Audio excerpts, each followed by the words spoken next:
Hey, you guys, this is Rashawn popping in again for you for news, views, and conversations. Just want to pop back in.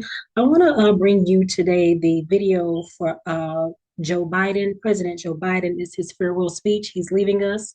Of course, a lot of us hate to see him go because we already knew those of us that would have voted for him or did vote for Kamala.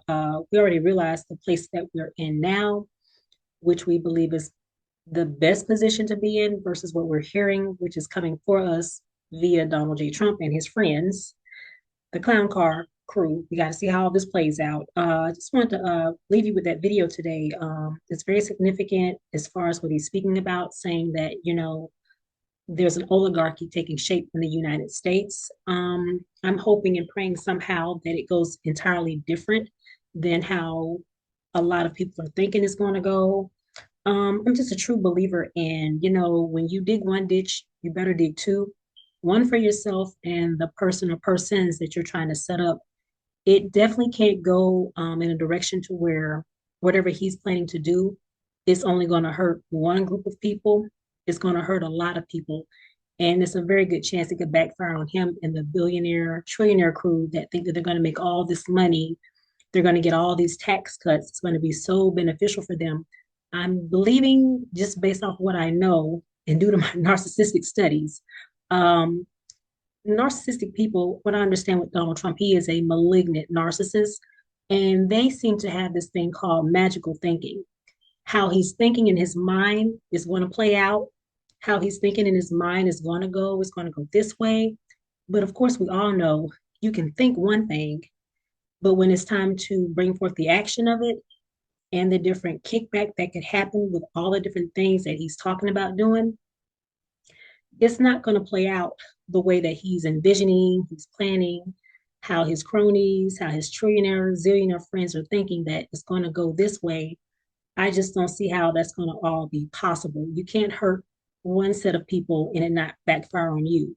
Like, how are you going to keep the tech H-1B visa immigrants, but you're going to get rid of the agricultural immigrants, and they can't work, and it's going to, set up a big deal with the farmers and the everything that's going on right now in the world. You can't hurt one set of people without hurting others. So I'm just hoping and praying that it doesn't go exactly how they're thinking it's going to go. Again, like I said, you can't do to me what's not going to be done to you because, like I said before, we all are conjoined together. That's how God designed the world.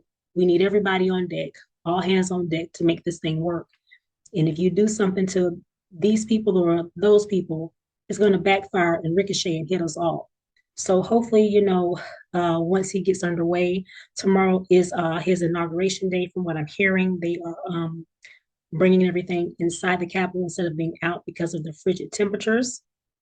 But as I said before, hopefully once everything gets underway, he'll begin to see, or he will listen to someone that advises him in the different areas of governing, of what not to do and what he should not do. That's going to be very hurtful, not only to the people that he's doing it to, but also to himself and his presidency. Hopefully someone can get in that ear, the one that was pow powed at. Hopefully he will listen to somebody that will tell him and guide him, and, hey, and please stop making enemies with our allies. We love Canada. We love Mexico. We love Greenland. Please quit making enemies with our allies, the people that have, stood 10 toes down with us, for such and such a long time. When they had the fires in LA, the different celebrities' homes that were, being burned down, Canada came, they showed up. From what I understand, Mexico showed up. A lot of different countries showed up. I think even China sent like $2 million or whatever. So please stop making enemies with our allies because we all need each other. And again, I just hope that the oligarchy doesn't completely take full shape like it wants to. Hopefully, it crashes and burns very soon once he sees all the different lawsuits and different things that we're going to be trying to block and keep him from doing. That's going to like upheave everybody's life. We don't need no disturbances. We need to just keep going steady and becoming greater and to be a better and a greater America than what we've already been. We're trying to go higher, better, and everybody can get theirs if we all work together. That's what I'm hoping for. That's what I'm praying for. But again, I just wanted to leave you with the farewell speech from President Joe Biden. And tomorrow is the inauguration for Trump. A lot of people aren't participating. I don't plan to watch, but everybody got to let their own conscience be their guide. I know Michelle Obama, she's getting a lot of backlash, but this is the time now where we're pretty much picking a side. The Senate, the line has been drawn in the sand. What are you saying? Who you with? I mean, that's where we're at this point. But I'm hoping with all of the sides that we're taking, hopefully, him being the leader of this country begins to see that we all need each other. Nothing works if we don't work together. So just want to leave you guys with that message. Listen to the words of President Joe Biden.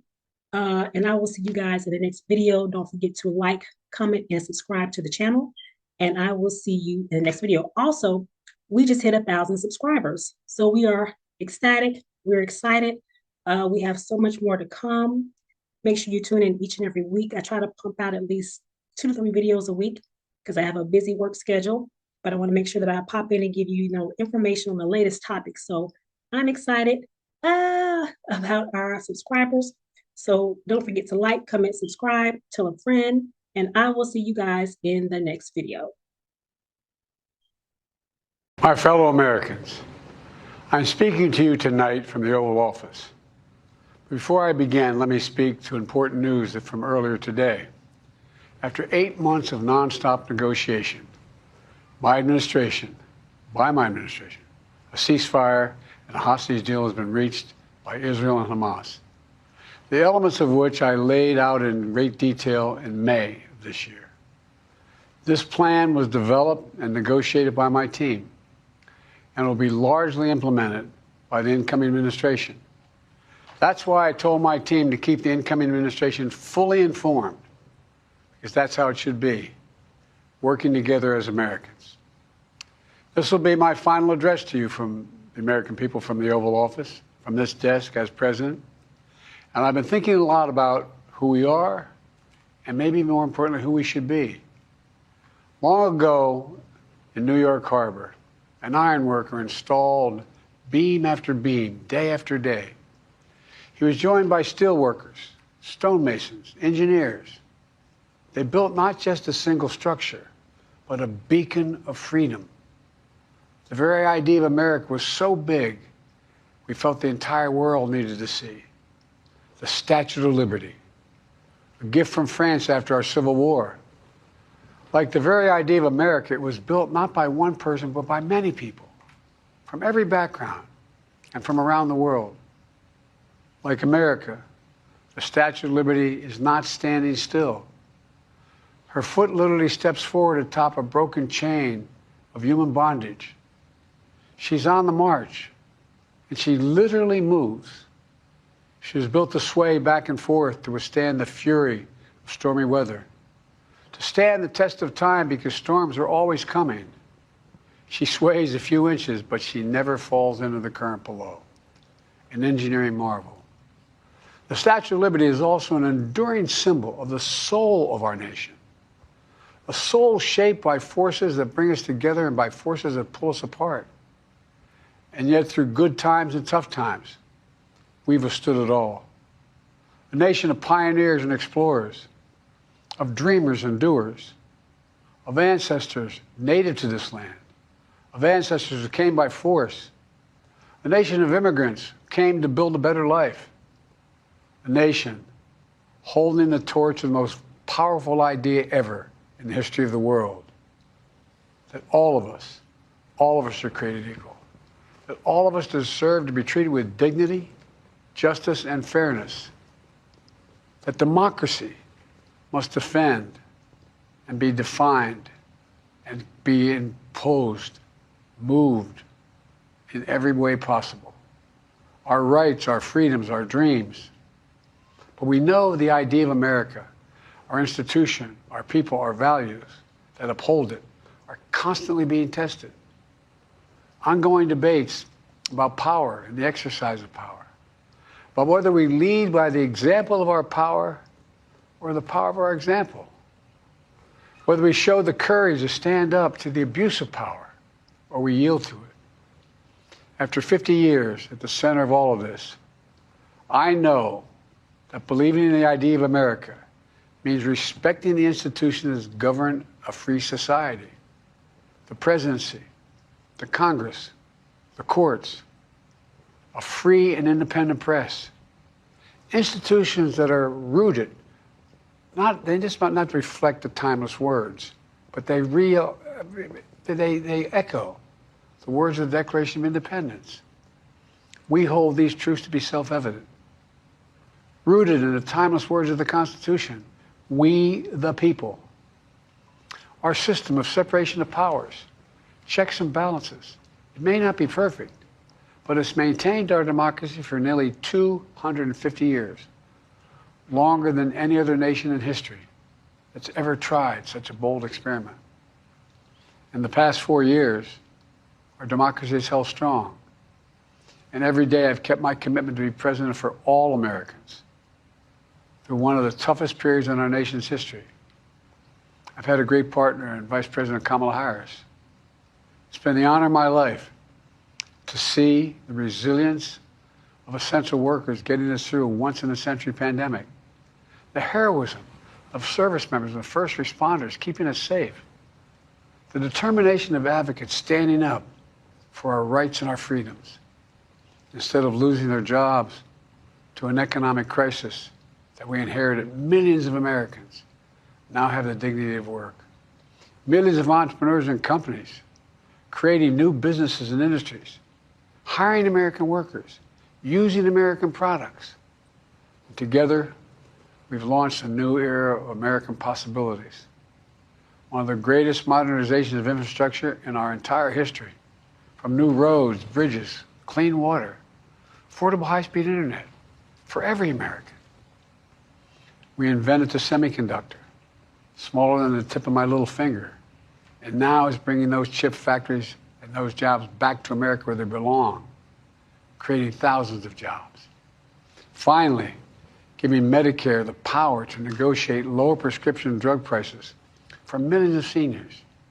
And finally, doing something to protect our children and our families by passing the most significant gun safety law in 30 years and bringing violent crime to a 50-year low, meeting our sacred obligation to over 1 million veterans so far who are exposed to toxic materials, and to their families, providing medical care and education benefits and more for their families. You know, it will take time to feel the full impact of all we've done together. But the seeds are planted, and they'll grow and they'll bloom for decades to come. At home, we've created nearly 17 million new jobs, more than any other single administration, single term.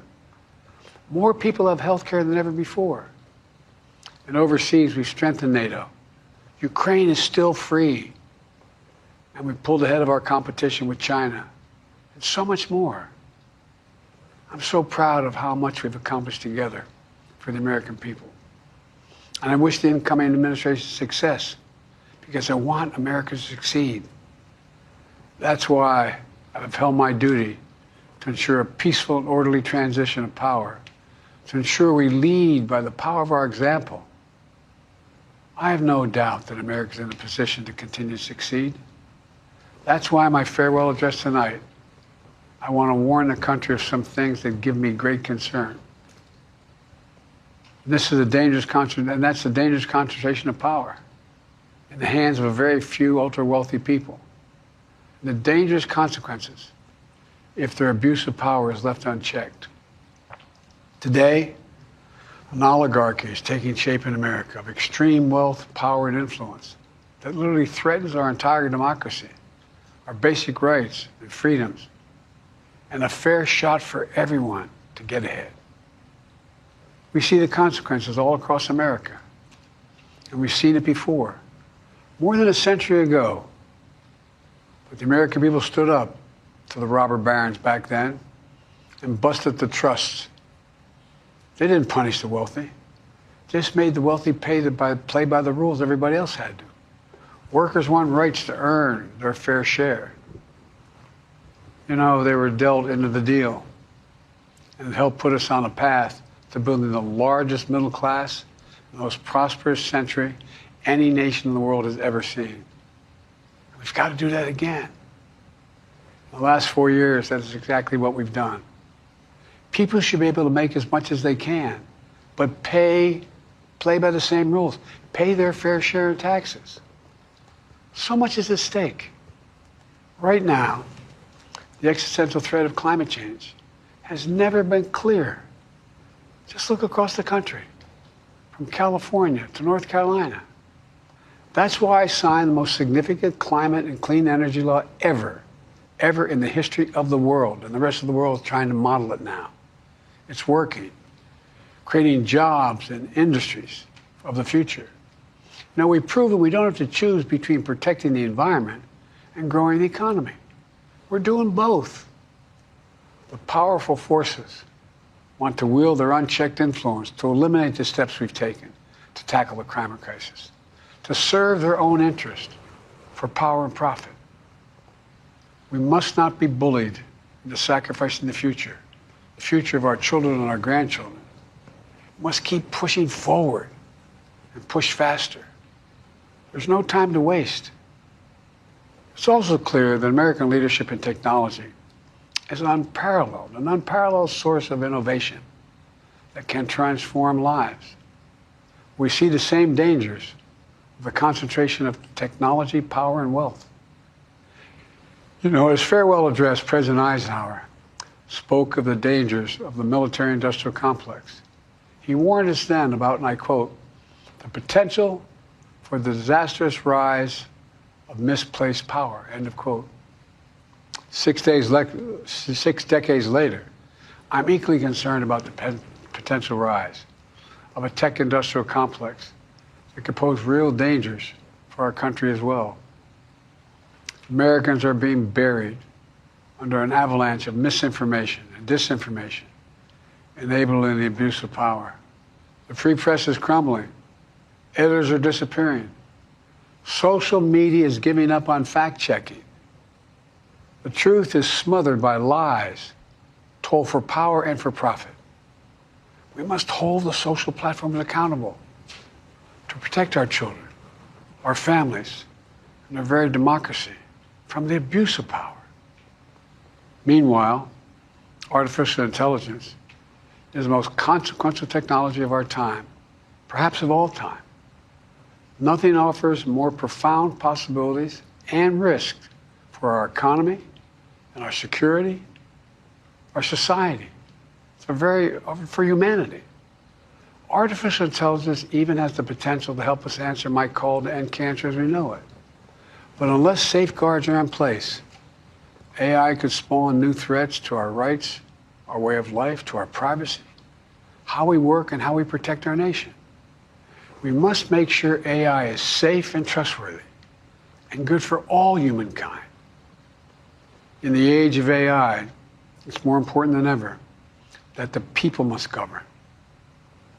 And as the land of liberty, America, not China, must lead the world in the development of AI. You know, in the years ahead, it's going to be up to the president, the presidency, the Congress, the courts, the free press, and the American people to confront these powerful forces. We must reform the tax code, not by giving the biggest tax cuts to billionaires, but by making them begin to pay their fair share. We need to get dark money. That's that hidden funding behind too many campaigns contributions. We need to get it out of our politics. We need to enact an 18-year time and term, for the strongest ethics reforms for our Supreme Court. We need to ban members of Congress from trading stock while they're in the Congress. We need to amend the Constitution to make clear that no president is immune from crimes that he or she commits while in office. The president's power is not limited. It's not absolute, and it shouldn't be. And in a democracy, there's another danger to the concentration of power and wealth. It erodes a sense of unity and common purpose. It causes distrust and division. Participating in our democracy becomes exhausting and even disillusioning. And people don't feel like they have a fair shot. We have to stay engaged in the process. I know it's frustrating. A fair shot is what makes America America. Everyone's entitled to a fair shot, not a guarantee, but just a fair shot, an even playing field, going as far as your hard work and talent can take you. We can never lose that essential truth, remain who we are. I've always believed, and I've told other world leaders, America can be defined by one word: possibilities. Only in America do we believe anything is possible. Like a kid with a stutter from modest beginnings in Scranton, Pennsylvania, and Claremont, Delaware, sitting behind this desk in the Oval Office as President of the United States. That's the magic of America. It's all around us. Upstairs in the residence of the White House, I've walked by a painting of the Statue of Liberty I don't know how many times. In the painting, there's several workers climbing on the outstretched arm of the statue that holds the torch. It reminds me every day I pass it of the story and soul of our nation and the power of the American people. There's a story of a veteran. This is a veteran, the son of an immigrant, whose job was to climb that torch and polish the amber panes so rays of light could reach out as far as possible. He was known as the keeper of the flame. He once said of the Statue of Liberty, quote, "speaks a silent universal language, one of hope that anyone who seeks and speaks freedom can understand." Yes, we sway back and forth to withstand the fury of the storm, to stand the test of time. A constant struggle, a short distance between peril and possibility. But what I believe is the America of our dreams is always closer than we think. It's up to us to make our dreams come true. Let me close by stating my gratitude to so many people, to the members of my administration, as well as public service and first responders across the country and around the world. Thank you for stepping up to serve. To our service members and your families, it's been the highest honor of my life to lead you as Commander-in-Chief. And of course, to Kamala and our incredible partner, the historic Vice President. She and Doug have become like family. And to me, family's everything. My deepest appreciation to our amazing First Lady who's with me in the Oval today, for our entire family. You're the love of my life and the lives of my love. My eternal thanks to you, the American people. After 50 years of public service, I give you my word.